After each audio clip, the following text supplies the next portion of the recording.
Hey, it's Mike and Sam. And for those of you who can't see us, it's matching day. So those of you who can see us can see what I'm referring to.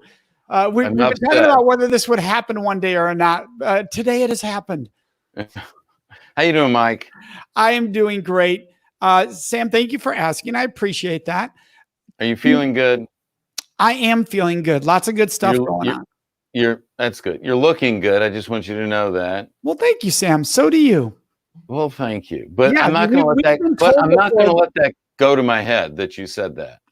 You know what? That's so important, right? Because we can do that at times. Well, it can happen, and then that's not good news, is it? It's not good news, and we all do it, right? What are we talking about today, Mike? I think we're talking about ego today. Yeah, ego in the workplace, ego in our life.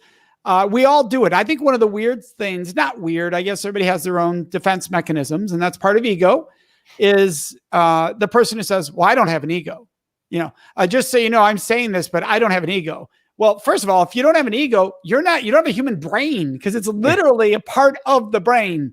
So you have an ego.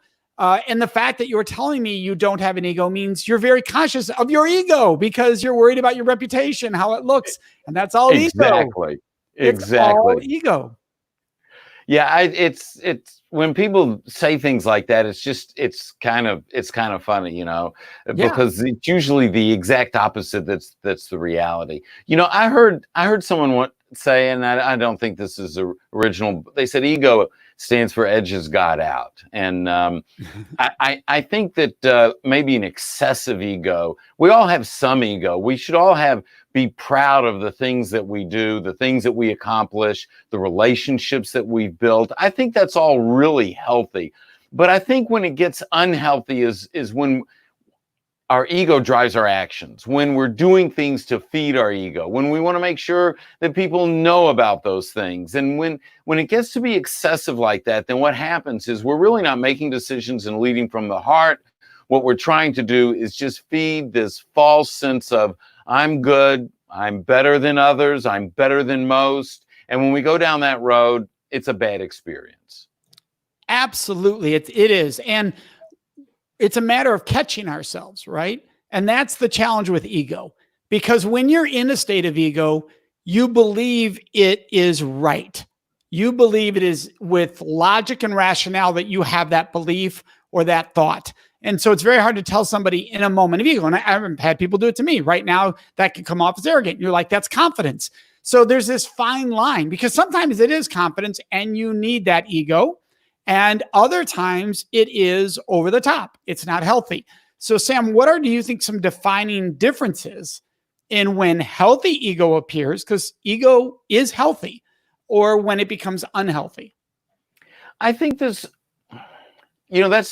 it's hard to define that line. I think that pride and of accomplishment, of a job well done, of pride of you graduated school and you have pride in that. I think that's great.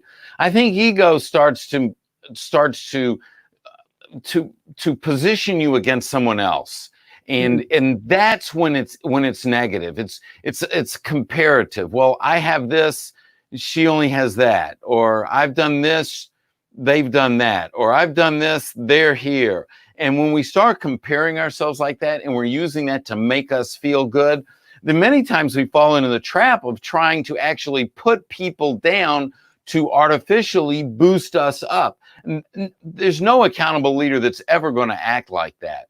And so it's really what happens is a lot of times. I want to pause there. That's going to act like that on a regular basis, right? Because the fact is, even really good leaders can fall into it on a given moment or a given day. We can fall into it. It's a matter of catching ourselves and redirecting. Well, no one's perfect, but the accountable leader never puts anyone down, never tries to bolster their position by making someone feel less than or feeling bad. Never. And not to say that we can't make a mistake. Yes, we can make a mistake. But this is something that we have to learn and move past now. This isn't something that we can repeat over and over and over again in the future. This is really a basic level. The accountable leader is always building up the people around them. They are taking their ego out of the situation. They're dealing from transparency.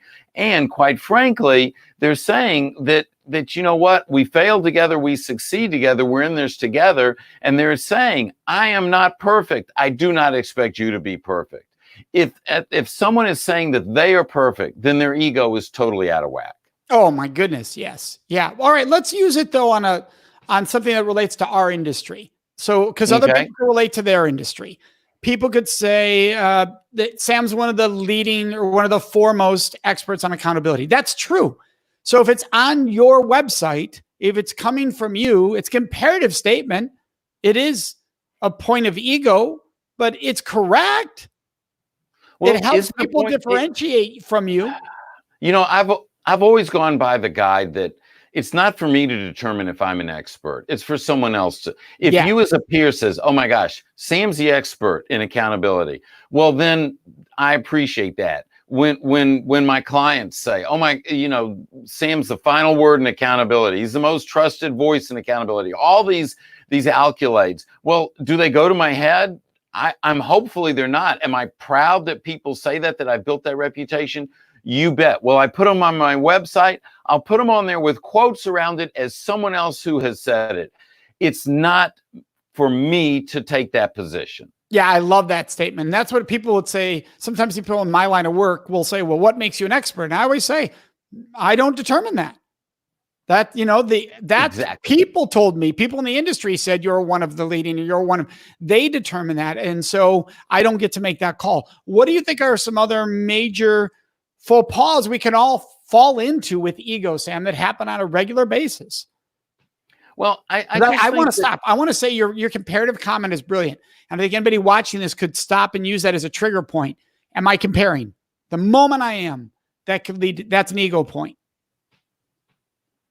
I appreciate you adding that in because that just took out what I was thinking about sharing next. So thank you for that. No, I think also, hey, this is honest and transparent, and that's just the way we're going to be, right? Right.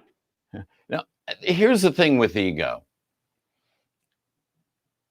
It's this false sense of security, and it blinds us from the reality of the situation that we're facing. And unless we're honest in the situation we're facing, we can't make the decisions we need to make to move forward.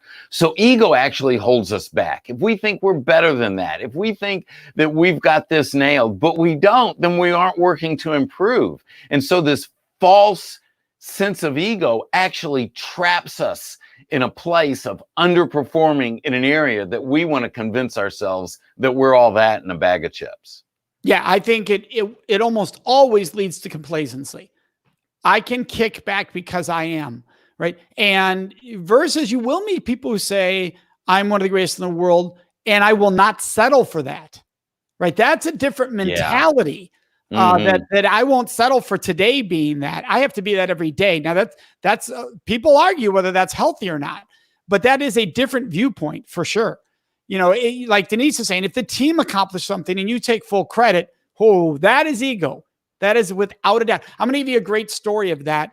I know of people that are coaches, right? And you could walk into the athletic team's arena and you would see all the coaching awards up.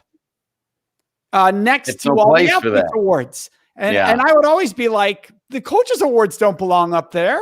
That should be about the athletes. You're helping them accomplish their awards. Don't get me wrong. I'm a coach and I've received awards and they mean a lot and it's wonderful, but mine don't belong up there. That should be the team. Exactly. And the leader that basically says, hey, when we fail, I messed up. When we succeed, the team was amazing. That's an accountable leader. That's someone who's pulled their ego out of the situation. And they know that when they eliminate their ego and when they think about others first, they're always going to get a better result. Love that. Thanks, Denise. We want to thank everybody for joining us.